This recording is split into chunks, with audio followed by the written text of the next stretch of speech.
So mga kachikoy, nandito tayo sa Zara ngayon. Kasi nga may pinuntahan ako at naisip ko third wave na pala ngayon ng sale. Kaya sabi ko pupunta nga ako sa Zara. Yung nasa third wave na kasi ayun yung mga pinakamura na. Pero tiyaga-tiyaga lang sa paghahanap. So dito yung mga pambabae at doon yung panglalaki.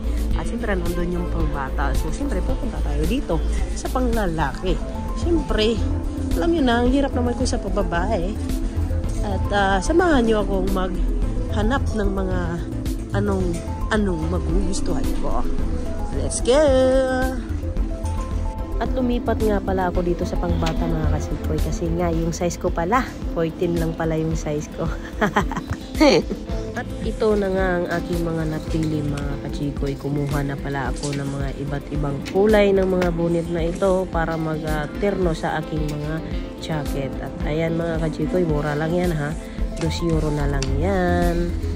At kumuha na rin ako ng isang ganito mga kachikoy para sa panglooban ko. Para hindi masyadong malamig. At ito nga na yung mga napili ko mga kachikoy. Ang presyo nga pala nito ay nagkakahalaga na lang ng 10 euro. Ayan.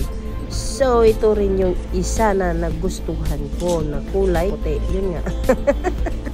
Parehas lang yan ng presyo mga kachikoy. At ayan, meron din akong nabili na short. Ayan. At dun ko yan nabili pala sa pang laki. Ayun. At ayan, outfit check. Ayan, selfie muna tayo. Ay, selfie video pala.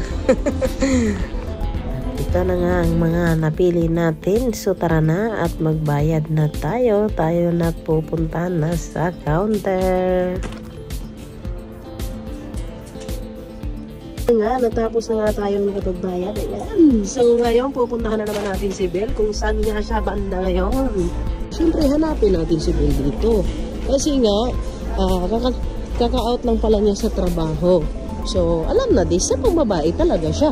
Malamang. Sa Zara talaga kami pumupunta mga kachikoy, lalo na pag ganitong third wave kasi nga mumura na nga yung nila. Ayan o. Outfit check.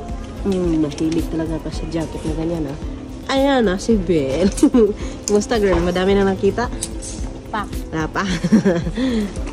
So katulad nito, sure na lang siya. Nagkakahalaga siya before na 19 yung nasa dulo, tapos naging 17, tapos naging 3. Ayan. Ayan. Nice na sa 7. So, tsaga-tsaga lang, makakahanap ka rin ng 1 euro. Tsaga-tsaga ka lang talaga sa paghahanap ko. Tignan mo siya ating isang kuwan talaga yung likom niya. Ayan, maraming mga pula-pula-pula yan. Ayan outfit check. Look. Gusto. Kaya kami hindi kami namimili talaga ng mga original price kasi nga sobrang mahal. Kaya ginagawa namin dito kami sa mga nagpupula, lalo na pag nagsisal nga, yung lalo na pag third wave na kasi nga medyo pabagsak talaga yung presyo nila. So ayan, minsan lang naman kami makapag-shopping. Ayan iniwan ko na yung ano ko doon, maya baka mawala na yan, bayad na yan, huwag ganon te. Ngayon na nga mga kachikoy, nagbayad na nga siya. At ayan nga yung mga pinuha niya naman ay mga tag 1 euro lang yan, mga tag 2 euros na yan, kaya medyo marami. Pero nakakatipid na, nakakasave na. Saan ka pa? Sa Zara na, pag third wave, asa ka pa? Galing ba yan sa trabaho? Outfit check. Kayo.